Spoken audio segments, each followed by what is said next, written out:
We have plenty to talk about today. Blue Protocol's delay, Lost Ark's massive ban wave, Dragon Nest 2, and several MMOs that are all shutting down.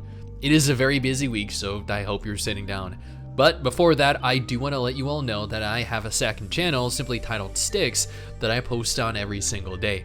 This is dedicated to MMOs, to gacha games, and general gaming, and covers the best and the worst that the industry does. Consider coming over and joining me there. Also, let me take a moment here to give a quick thank you to every one of our patrons. You, ladies and gentlemen, are the best. Oh, and if you haven't already, follow MRSSSTIX and I over on Twitch. We stream there every single weekend. Now, let's jump into this week's weekly bite of MMORPG news.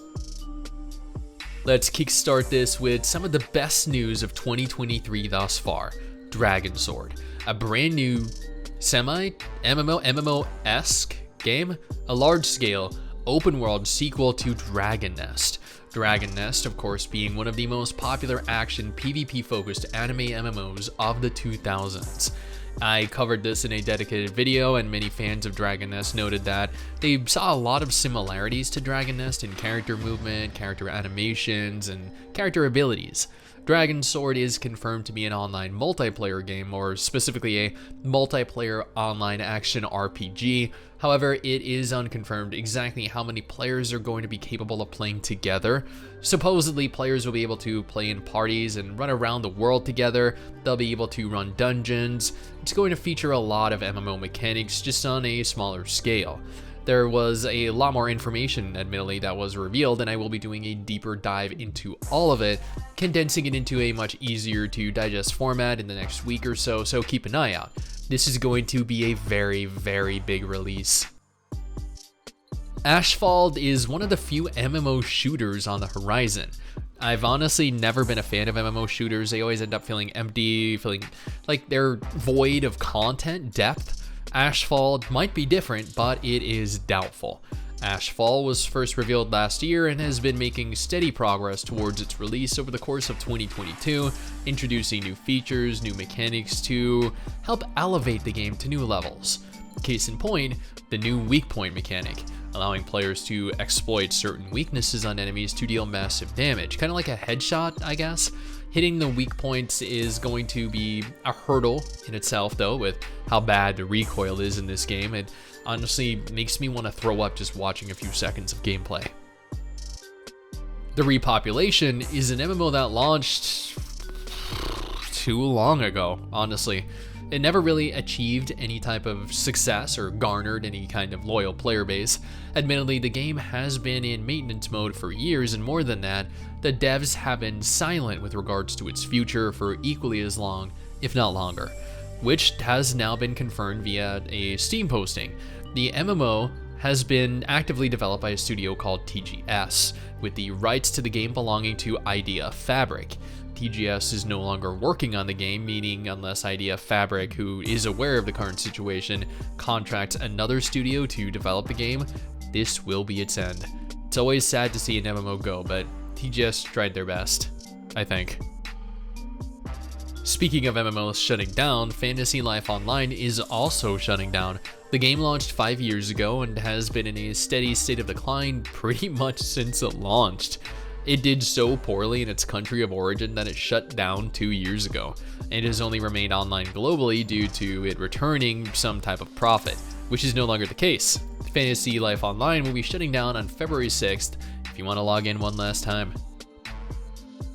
Project TS is a brand new cross-platform MMO powered by Unreal Engine 5. I've covered this twice over the course of the last year, initially when it was announced, and then again recently when they confirmed they would be releasing globally in 2023. Which, well, yeah, they're releasing globally in 2023. Shocker! The MMO was developed by Game Tales, a Korean studio with no history of video game development, and will be published by Come2Us, which is where I am a little concerned.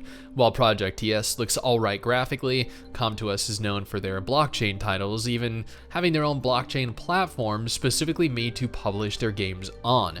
This could spell the end for the game before it even has the opportunity to succeed, which honestly is not a bad thing if this is truly an NFT or a blockchain MMO. Dungeon Fighter Online is an incredibly popular MMO, arguably one of the most popular MMOs in the world thanks largely to China.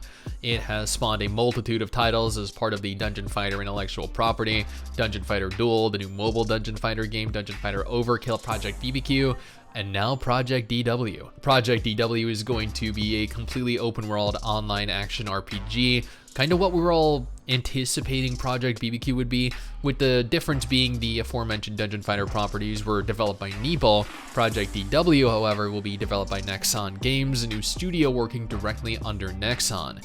I love the Dungeon Fighter games, but Nexon is notorious for being a horrible developer, a horrible publisher, and for shutting down games at random. I'm honestly not entirely sure why this is referred to as an MMO. It lists it everywhere online as such and is labeled on Steam as one as well, so you know what, who am I to contest the legitimacy of the label, right? Warlander is a large-scale, multiplayer, online strategic PvP game, also referred to as an MMO, with a focus on what can realistically only be described as territory wars or castle sieges. There are up to 100 players total, and players fight each other. Yeah. The studio describes it as an amalgamation of the MOBA, the Battle Royale, the hack and slash, and strategy game genres, meaning they've mashed them all together to make what could potentially be a very fun PvP MMO. For those of you that are interested in 2 army skirmishes or 5 army skirmishes, I can honestly see the ensuing chaos already. People often judge a book by its cover. If your game is ugly, despite how much fun it might ultimately be, how deep or complex the systems present are, many players will completely overlook it, which is much the case for Tales of Yore, a new-ish MMO developed by Coke and Code Games that has flown largely under the radar ever since it launched in 2022. Since launching, they have continued to actively develop the game, introducing new content over the course of the year, but most recently saw the release of a brand new raid. Honestly, it's rare to see an MMO attempt to do something a little more original, so it might be worth giving this a look if you're interested. This is a free MMO after all, and it actually managed to launch. I feel like that is an accomplishment in this day and age. Lost Ark hit bots hard earlier this week, tanking player concurrency from upwards of 300,000 players down to less than 100,000, which is admittedly still a fantastic number, don't get me wrong. However, what is worth noting is what happened after. Many players have reported that they were banned, legitimate accounts completely unrelated to botting. These accusations levied at Amazon are numerous and available across a variety of different platforms: Twitter, Discord, the Steam community section, Reddit. Players are very upset, and that upset is admittedly warranted. I've had quite a few people tag me personally asking me to cover this, and I did just yesterday.